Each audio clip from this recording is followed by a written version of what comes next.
അപ്പോൾ ആ ഒരു കൺസെപ്റ്റ് മനസ്സിലാക്കുക. ഓക്കെ,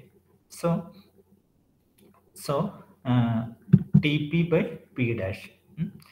സിമിലർലി റീകോൾ എന്ന് വെച്ചാൽ എന്താണ്? What is mean by recall? T P by P. Okay okay, നിങ്ങൾക്ക് ആ ഇക്വേഷൻസിൻ്റെ ഒരു സിമിലാരിറ്റി മനസ്സിലാവും. അപ്പോൾ നിങ്ങളത് നന്നായിട്ട് പഠിച്ചിട്ടില്ലെങ്കിൽ എക്സാമിന് എഴുതുമ്പോൾ തെറ്റും. ഓക്കെ, സോ റീകോൾ എന്ന് വെച്ചാൽ ടി പി ബൈ പി ആണ്. Okay, recall equal to T P by P. അതേസമയം പ്രിസിഷൻ എന്ന് വെച്ചാൽ T P by P dash ആണ്.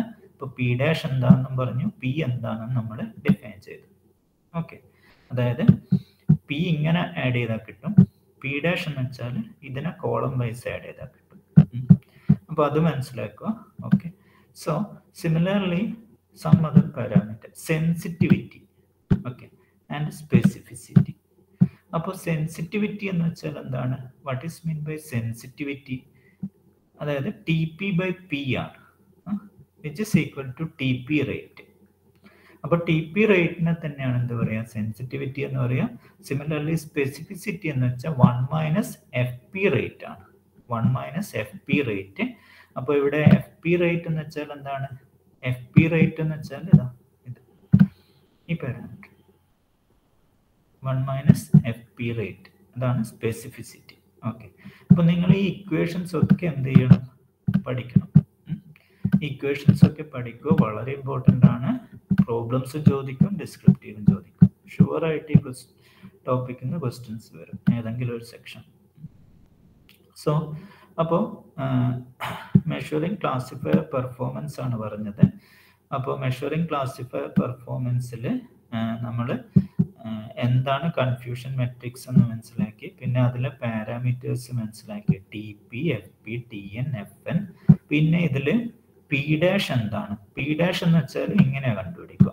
ഓക്കെ, പി എന്ന് വെച്ചാൽ ഫസ്റ്റിന് ഇതിന് പോസിറ്റീവിൻ്റെ ഇതിന് റോ വൈസ് സൈഡ് ചെയ്ത് ഇവിടെ പി കിട്ടും. സിമിലർലി എൻ ഡാഷ് എന്നും ഉണ്ട്. ക്യാപിറ്റൽ എൻ എന്ന് വെച്ചാൽ എന്താണ്? പി പ്ലസ് എൻ ആണ്. ഓക്കെ, അപ്പോൾ അതിനെ ബേസ് ചെയ്തിട്ട് നമ്മളിവിടെ കുറേ ഇക്വേഷൻസ് എഴുതി. ഏതൊക്കെ ഇക്വേഷൻസ് നോക്കിയേ? ഇത്രയും ഇക്വേഷൻസ് നിങ്ങൾ പഠിക്കണം.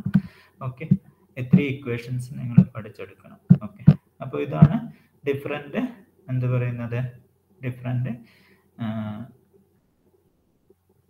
Types of performance measures. Okay, ഇതാണ് ഡിഫറെൻ്റ് പെർഫോമൻസ് മെഷേഴ്സ്. മെഷേഴ്സ് ആണ് കേട്ടോ. ഏതൊക്കെയാണ്? Error, accuracy, T P rate, F P rate, precision, recall, sensitivity, specificity. ഇത്രയാണ് എന്ത് പറയുന്നത്? പെർഫോമൻസ് മെഷേഴ്സ് എന്നാണ് പറയുന്നത്. അപ്പോൾ ഈ മെഷേഴ്സ് യൂസ് ചെയ്തിട്ടാണ് നമ്മൾ എന്ത് ചെയ്യുക? ഒരു മോഡലിൻ്റെ ആക്യുറസി മെഷർ ചെയ്യുക. ഓക്കെ, ആ മോഡലിൻ്റെ ആക്യുറസി മെഷർ ചെയ്യുന്ന പ്രോസസ്സാണ് വാലിഡേഷൻ എന്ന് വെച്ചാൽ. ഓക്കെ, അപ്പോൾ നമ്മൾ വാലിഡേഷൻ ചെയ്യാൻ വേണ്ടി യൂസ് ചെയ്യുന്ന പെർഫോമൻസ് മെഷേഴ്സ് ആണിത്. ഓക്കെ, ഇതെന്ന് വെച്ചാൽ ക്ലാസിഫിക്കേഷൻ്റെ കേസാണ് കേട്ടോ. ക്ലാസിഫിക്കേഷൻ്റെ കേസാണിത്. റിഗ്രഷൻ ആകുമ്പോൾ മെത്തേഡ് വേറെ ആയിരിക്കും. അപ്പോൾ ക്ലാസിഫിക്കേഷൻ്റെ കേസിൽ പെർഫോമൻസ് മെഷേഴ്സ് ആണ് ആക്ച്വലി ഇത്. റിഗ്രഷൻ്റെ കേസിൽ പാരാമീറ്റേഴ്സ് മാറ്റായിരിക്കും. ഓക്കെ, അപ്പോൾ ആ ഒരു കൺസെപ്റ്റ് മനസ്സിലാക്കുക. ഓക്കെ, സോ നെക്സ്റ്റ് നമ്മൾ ROC കർവ്സ് എന്നൊരു ടോപ്പിക് പഠിക്കുന്നു. Okay, ROC curve. ഓക്കെ, അപ്പോൾ what is an ROC curve? ഇത് പ്രോബ്ലം പാർട്ടൊന്നുമല്ല, ഡിസ്ക്രിപ്റ്റീവായിട്ട് ചോദിക്കാറുണ്ട്. Explain the significance of ROC curves. Okay, അപ്പോൾ ഇവിടെ ROC കർവ്സ് എന്ന് വെച്ചാൽ അതിൻ്റെ ഫുൾ ഫോം നോട്ട് ചെയ്യുക. Receiver operating characteristics. Okay, receiver operating characteristics, ഇതാണ് ROC കർവിൻ്റെ ഫുൾ ഫോം. ഓക്കെ, സോ അതിൻ്റെ യൂസ് എന്താണെന്ന് വെച്ചാൽ വിഷ്വൽ അനലൈസിസിന് വേണ്ടിയിട്ടാണ് യൂസ് ചെയ്യുന്നത്. ഓക്കെ, അതായത് ഒരു മോഡല്, സപ്പോസ് നിങ്ങൾ കുറേ മോഡൽസ് ക്രിയേറ്റ് ചെയ്യുന്നു, ആ മോഡൽസിൻ്റെ പെർഫോമൻസ് വിഷ്വലൈസ് ചെയ്യാനുള്ള ഒരു മെത്തേഡാണ് എന്ത്? ROC curves. ഓക്കെ, അപ്പോൾ എന്താണ് ROC കർവ്സ് എന്ന് വെച്ചാൽ? എന്താണ് ROC കർവ്? മനസ്സിലായില്ലേ? അനുഗ്രഹം എക്സാം ഒക്കെ വളരെ മോശമാണ്. അനുഗ്രഹം നന്നായിട്ട് റെസ്പോണ്ട് ഒക്കെ ചെയ്യുന്നുണ്ട്, എക്സാമിന് മാർക്കൊക്കെ കുറവാണ്. So be careful. Okay. So ROC curves, അപ്പോൾ ROC കർവ്സ്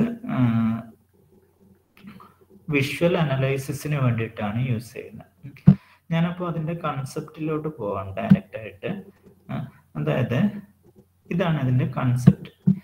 സപ്പോസ് ഇവിടെ കണ്ടോ, അപ്പോൾ ഇത് ആക്ച്വലി ഈ ഒരു കർവ് പ്ലോട്ട്, ഇവിടെ നിങ്ങൾക്ക് കർവ്സ് കാണാം. ഓക്കെ, ഒരു 2 ഡയമെൻഷണൽ ഗ്രാഫ് ഉണ്ട്. ആ ഗ്രാഫിൽ കുറേ കർവ്സ് കാണാൻ വേണ്ടി പറ്റും. അപ്പോൾ നമുക്ക് ഇതൊരു ROC കർവിന് എക്സാമ്പിൾ ആണ്. ഓക്കെ, ഈ ഒരു എക്സാമ്പിൾ നോക്കാം. അപ്പോൾ ഈ ഒരു എക്സാമ്പിൾ നോക്കിയാൽ നിങ്ങൾക്ക് മനസ്സിലാവും. അതായത് ഇതിന്റെ എക്സ് ആക്സിസ് എന്താണ്? ഇതൊരു 2 ഡയമെൻഷനാണ്. അപ്പോൾ നമുക്ക് അറിയാം, എപ്പോഴും നമ്മളൊരു ഗ്രാഫ് ആണെങ്കിൽ അതിന്റെ ആക്സിസ് ആണ് നമ്മൾ നോക്കുക.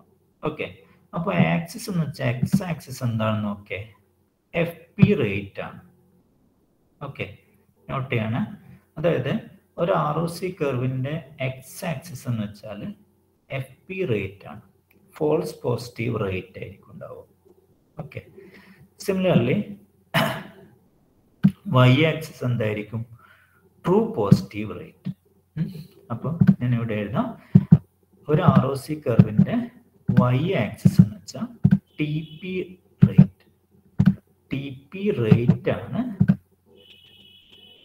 വരും. Okay, TP rate. Okay, TP rate. Similarly X axis എന്തായിരിക്കും? FP rate. അപ്പൊ നമ്മൾ TP റേറ്റ് എന്താണ്, FP റേറ്റ് എന്താണെന്ന് ഓൾറെഡി ഡിസ്കസ് ചെയ്തു. ഓക്കെ, അതായത് ഒരു മോഡലിന്റെ നോക്കാം, TP റേറ്റ് എങ്ങനെ കണ്ട ഈ ഇക്വേഷൻസ് ഇല്ലേ, TP റേറ്റ് എന്ന് വെച്ചാൽ എന്താണ്, നോട്ട് ചെയ്യാം. TP റേറ്റ് എന്ന് വെച്ചാൽ ഇതാണ്, FP റേറ്റ് എന്ന് വെച്ചാൽ ഇതാണ്. ഓക്കെ, അതായത് ഈ 2 പാരാമീറ്റേഴ്സ് കണ്ടുപിടിക്കും. ഒരു മോഡലിന്റെ TP റേറ്റും FP റേറ്റും കണ്ടുപിടിച്ചിട്ട് എന്ത് ചെയ്യും, അതിന് നമ്മൾ ഒരു ഗ്രാഫിലോട്ട് പ്ലോട്ട് ചെയ്യും. ഓക്കെ, അങ്ങനെ കിട്ടുന്ന ഗ്രാഫാണ് എന്ത് പറയുന്നത്, ഈ ഗ്രാഫ്, അതായത് ROC എന്ന് പറയുന്നത്. ഓക്കെ, ROC എന്ന ഗ്രാഫിന് അല്ലെങ്കിൽ ROC കർവ് എന്ന് വെച്ചാൽ it is obtained by plotting FP rate in the x-axis and TP rate in the y-axis. Okay, so that is about the ROC curve. Okay, so നിങ്ങൾ ഇതിൽ not ചെയ്യുക, four different, ഇത് not ചെയ്യുക. Okay, ഇത് not ചെയ്യുക. ഒരു point ഇതിന്റെ മുന്നിൽ നിങ്ങൾക്ക് ടെക്സ്റ്റിൽ കുറച്ച് പോയിന്റ്സ് ഒക്കെ തന്നിട്ടുണ്ട്. അതായത് ഇവിടെ കാണാം, അതായത് നമുക്കത് വലിയ ഇമ്പോർട്ടൻസ് ഒന്നും ഇല്ല ഇതിന്, ഈ ഒരു ടോപ്പിക്കിന്. അപ്പൊ നമുക്ക് കൺസെപ്റ്റ് മനസ്സിലാക്കിയാൽ മതി. അപ്പൊ കൺസെപ്റ്റ് മനസ്സിലാക്കാൻ നോക്കുക. ഞാൻ ഈ ഒരു പോയിന്റേ പറയുന്നുള്ളൂ. Okay, for different values of theta. Theta എന്ന് വെച്ചാൽ എന്താണ്? മോഡലാണ്. നോട്ട് ചെയ്യുക, തീറ്റ എന്ന് വെച്ചാൽ മോഡലാണ് ഉദ്ദേശിക്കുന്നത്. ഓക്കെ, തീറ്റ എന്ന് വെച്ചാൽ മോഡലാണ്. തീറ്റ എന്ന് വെച്ചാൽ മോഡലാണ്. തീറ്റ എന്ന് വെച്ചാൽ മോഡലാണ്. ഓക്കെ, അപ്പോൾ for different values of the model we get a number of pairs of TP rate FP rate. ഇതുണ്ടോ, TP റേറ്റും FP റേറ്റും ഇല്ല. FP റേറ്റിന് ഡിഫറെന്റ് മോഡൽസിന് different TP rate and FP rate ആയിരിക്കും. അപ്പോൾ ഇവിടെ പറയുന്നത് for different values of theta we get a number of pairs of TP rate FP rate values and by connecting them we get a ROC curve. അപ്പോൾ ROC curve എന്ന് വെച്ചാൽ എന്താണ്? ഇവിടെ നോക്കാം, ഈ ഒരു എക്സാമ്പിൾ നോക്കാം. ഇവിടെ കണ്ടോ, ഈ ഒരു കർവ് എന്താണ്? ഈ ഒരു കർവ് നോക്കാം. ഈ ഒരു കർവ്, ഇത് ഒരു മോഡൽ എയുടെ ROC കർവാണ്. മോഡൽ എയുടെ ROC കർവാണ് ഇവിടെ തന്നിരിക്കുന്നത്. ഇതാണ് മോഡൽ എയുടെ ROC കർവ്. അപ്പോൾ മോഡൽ എയുടെ ROC കർവ് എന്ന് വെച്ചാൽ എങ്ങനെ ഒബ്റ്റെയിൻ ചെയ്തത്? FP റേറ്റ് എക്സ് ആക്സിസിലും Y ആക്സിസിൽ TP റേറ്റും വെച്ചിട്ട് മോഡൽ എയുടെ ഇത് കണ്ടുപിടിച്ചു. ഓക്കെ, അതായത് മോഡൽ എ എടുത്തു, ഒരു പെർട്ടിക്കുലർ മോഡൽ. ഓക്കെ, അത് ന്യൂറൽ നെറ്റ്വർക്ക് ആണെന്ന് സപ്പോസ് ചെയ്യാം. ഏതോ ഒരു പെർട്ടിക്കുലർ മോഡൽ എടുത്തു. ആ മോഡലിന്റെ എന്ത് കണ്ടുപിടിച്ചു? ടി പി റേറ്റും എഫ് പി റേറ്റും നമ്മൾ കണ്ടുപിടിച്ചിട്ട് അത് എങ്ങനെ പ്ലോട്ട് ചെയ്തു. അപ്പോൾ എനിക്കൊരു കർവ് കിട്ടി. ഓക്കെ, ഇതാണ് മോഡൽ എയുടെ ROC കർവ്. നെക്സ്റ്റ് അടുത്ത മോഡൽ എടുത്തു, മോഡൽ ബി. മോഡൽ ബിയുടെ ROC കർവാണ് ഇവിടെ തന്നിരിക്കുന്നത്. ഓക്കെ, പിന്നെ മോഡൽ സിയുടെ ROC കർവ് ഇതാണ്. ഓക്കെ, അപ്പോൾ ഇങ്ങനെ ഓരോ മോഡൽസിൻ്റെയും ടി പി റേറ്റും എഫ് പി റേറ്റും ഇങ്ങനെ പ്ലോട്ട് ചെയ്തിട്ട് കിട്ടുന്ന കർവിനെയാണ് ROC കർവ് എന്ന് പറയുന്നത്. അപ്പോൾ ആ കൺസെപ്റ്റ് മനസ്സിലാക്കുക, എന്താണ് ROC കർവ്. ഓക്കെ, അടുത്തതായിട്ട് നമ്മൾ പഠിക്കുന്നത് അപ്പോൾ എന്താണ് ROC കർവ് എന്ന കാര്യം മനസ്സിലാക്കുക. ഇനി എൻ്റെ അടുത്ത ക്വസ്റ്റ്യൻ, ഈ കർവ്സിൽ ഏതായിരിക്കും ഏറ്റവും ബെസ്റ്റ് മോഡൽ? അതായത് എനിക്ക് ROC കർവ് കിട്ടി. ഇപ്പൊ മോഡൽ എയുടെ കർവ്, മോഡൽ ബിയുടെ, മോഡൽ സിയുടെ. ഓക്കെ, 3 മോഡൽസ് ഉണ്ട്. ആ 3 മോഡൽസിന്റെ ROC കർവ്സ് കണ്ടുപിടിച്ചു. ഇനി ക്വസ്റ്റ്യൻ ഇതാണ്, ഇതിൽ ഏറ്റവും ബെസ്റ്റ് ആയ മോഡൽ ഏതാണ്? Which is the best model based on the ROC curve. അപ്പോൾ ROC കർവിനെ ബേസ് ചെയ്തിട്ട് എങ്ങനെയാണ് അതിലെ ബെസ്റ്റ് മോഡൽ ഏതാണെന്ന് പറയാൻ പറ്റും. അതായത് അതിനു വേണ്ടിയിട്ട് ഒന്ന് ആ കൺസെപ്റ്റ് മനസ്സിലാക്കാം. അതായത് ഇപ്പൊ 3 ROC കർവ് കിട്ടി, എ കിട്ടി, ബി കിട്ടി, സി കിട്ടി. ഇതിലേതാണ് ഏറ്റവും ബെസ്റ്റായ model? Based on ROC curves പറയുകയാണെങ്കിൽ നമ്മൾ ഒരു പാരാമീറ്റർ കണ്ടു, ഒരു മെഷർ ഉണ്ട്, AUC. AUC എന്ന് വെച്ചാൽ എന്താണ്? Area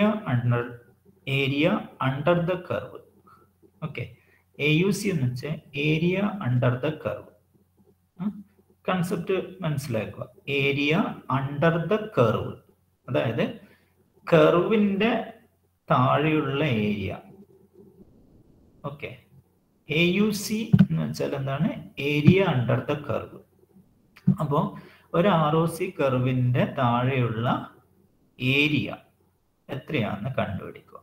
maximum area under the curve create ചെയ്യുന്ന മോഡലായിരിക്കും ബെസ്റ്റ് മോഡൽ. അപ്പോൾ അതാണ് അടുത്ത കൺസെപ്റ്റ്. ഓക്കെ, അപ്പോൾ ഞാനിപ്പോൾ ഇത്രയും. ഓക്കെ, നെക്സ്റ്റ് ഞാൻ ഇതിലോട്ട് പോകുന്നു. So what is AUC? Area under the curve. AUC means if we want to reduce the curve to a single number, we can do it by calculating AUC. So AUC values of different classifiers can be compared to get the general performance. അപ്പോൾ concept എന്താണെന്ന് വെച്ചാൽ, ഇപ്പം ഞാനിവിടെ okay, അപ്പോൾ ഇവിടെ 3 curves ഉണ്ട്. ഇതിൽ ഏതാണ് ബെസ്റ്റ് എന്ന് കണ്ടുപിടിക്കണം. ഏതാണ് ബെസ്റ്റ് എന്ന് വെച്ചാൽ അത് പറയാം AUCനെ ബേസ് ചെയ്തിട്ട്. അതായത് നമ്മൾ എന്ത് ചെയ്യുന്ന വെച്ചാൽ ഓരോ കർവിന്റെ, ഇപ്പം ഈ എക്സാമ്പിൾ ഞാൻ കാണിച്ചു തരാം. ഇപ്പം എയുടെ AUC എന്ന് വെച്ചാൽ ഈ എയുടെ ഈ ഒരു ഏരിയ ഉണ്ടല്ലോ, ഈ ഒരു ഏരിയ, ഇതാണ് AUC ഓഫ് എ എന്ന് വെച്ചാൽ. ഓക്കെ, അതായത് ഈ ഏരിയ കണ്ടുപിടിക്കും. ഓക്കെ, അപ്പോൾ ഈ ഏരിയ എന്ന് വെച്ചാൽ എന്താണ്? ഒരു സിംഗിൾ വാല്യൂ ആയിരിക്കും. ഓക്കെ, ഈ ഏരിയ കണ്ടുപിടിക്കും. ഓക്കെ, ഈ ഏരിയ കണ്ടുപിടിക്കും. ഓക്കെ, സോ അതാണ് AUC ഓഫ് എ എന്ന് വെച്ചാൽ. AUC ഓഫ് എ എന്ന് വെച്ചാൽ എന്താണ്? ഇതാണ് കൺസെപ്റ്റ്. അതായത് AUC of the model A എന്ന് വെച്ചാൽ area under the curve of A. അപ്പോൾ നിങ്ങൾക്കറിയാം, നിങ്ങൾ ഇന്റഗ്രേഷൻ ഒക്കെ പഠിച്ചിട്ടുണ്ടാവും. അപ്പോൾ അതിനെ ബേസ് ചെയ്തിട്ട് നമ്മൾ ഈ ഒരു ഏരിയ കണ്ടുപിടിക്കും. അതാണ് AUC ഓഫ് എ. ഓക്കെ, ഇനി നെക്സ്റ്റ് അടുത്ത ഞാൻ പറയുന്നു, AUC ഓഫ് സി എന്ന് വെച്ചാൽ എന്തായിരിക്കും? AUC ഓഫ് സി എന്ന് വെച്ചാൽ എന്തായിരിക്കും? ഒന്ന് ഒബ്സർവ് ചെയ്യണേ. What is AUC of C? AUC of C എന്ന് വെച്ചാൽ എന്തായിരിക്കും? അതായത് സി എന്ന കർവ്, ഇതാണ് സി എന്ന കർവ്, അതിൻ്റെ താഴെ വരുന്ന ഏരിയ, അതായത്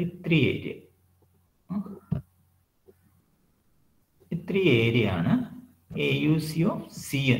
AUC of C എന്ന് വെച്ചാൽ അല്ലേ? AUC of C എന്ന് വെച്ചാൽ ഇതാണ് കൺസെപ്റ്റ്. AUC of C എന്ന് വെച്ചാൽ area under the curve of C, അതായത് ഇത്രയും ഏരിയ. അപ്പോൾ ഇത്രയും ഏരിയ ആണ് AUC of C എന്ന് വെച്ചാൽ. അപ്പോൾ ഞാൻ പറഞ്ഞു, ഇപ്പം നിങ്ങൾക്ക് തന്നെ മനസ്സിലായിട്ടുണ്ടാവും area under the curve of A ആണോ better, area under the curve C ആണോ ബെറ്റർ? അപ്പോൾ നമുക്ക് ജസ്റ്റ് മനസ്സിലാവുന്ന സി ആണ് ഇപ്പം ബെറ്റർ എന്ന് മനസ്സിലായിട്ടുണ്ടാവും.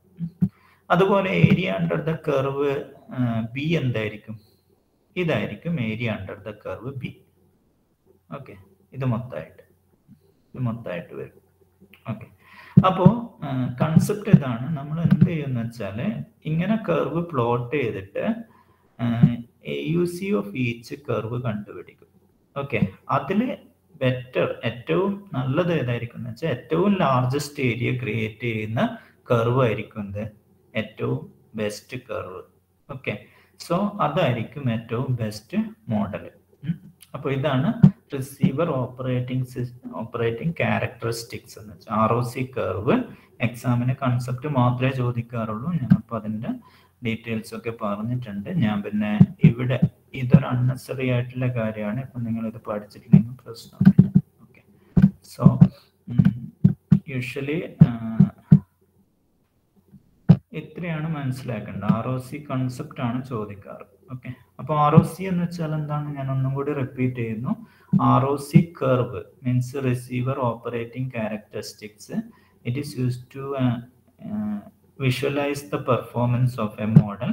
Concept is we will plot the TP rate and FP rate of a model in x-axis and y-axis. Then we will get a curve that is called the AUC curve. Okay, so for example, these are the example. There is a curve A, B and C. Then which is the best one? So we need to calculate AUC. So already I told what is AUC, area under the curve. Okay, so the best model will be the best one. The best model will be the curve with the largest area. Okay, the curve that creates the largest area. Okay, so that is called that is the concept of AUC. So okay, so this is the topic relating to that. So next we are moving to the another concept, information retrieval, precision and recall. Okay, information retrieval, precision and recall. Okay, അപ്പോൾ next നമ്മൾ discuss ചെയ്യുന്നത് ഏതാണ്? Information retrieval, precision and recall. Okay, information retrieval, precision and recall. Okay, so ഇത് കഴിഞ്ഞ്, അതായത് first നമ്മൾ discuss ചെയ്തത് performance measures discuss ചെയ്തു. Okay, based on the confusion metrics. Second ROC curves concept discuss ചെയ്തു. Okay, next third concept. Okay, next third concept. Okay, okay, so അടുത്തത് next നമ്മൾ discuss ചെയ്യുന്ന information retrieval, precision and recall.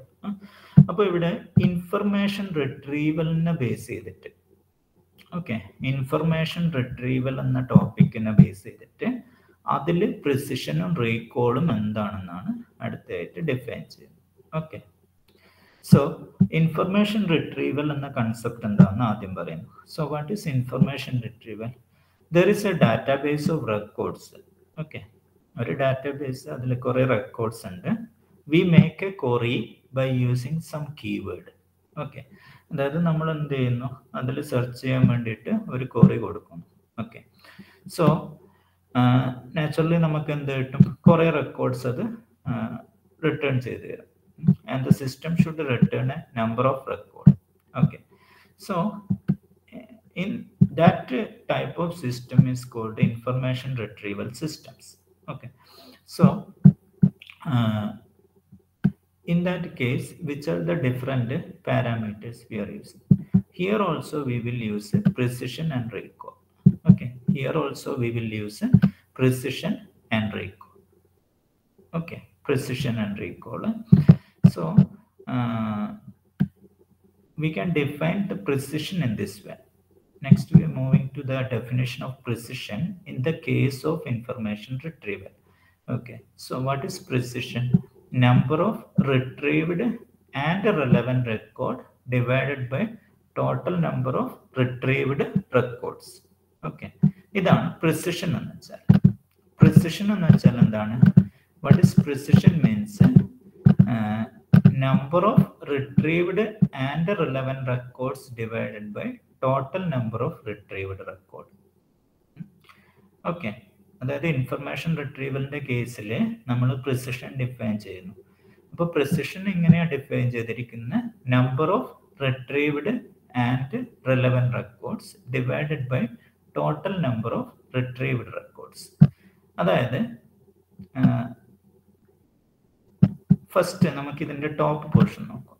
ഇതിന്റെ meaning എന്താണ്? അതായത് ഡാറ്റാബേസിൽ കുറെ റെക്കോർഡ് ഉണ്ട്, നമ്മളൊരു ക്വറി കൊടുത്തു.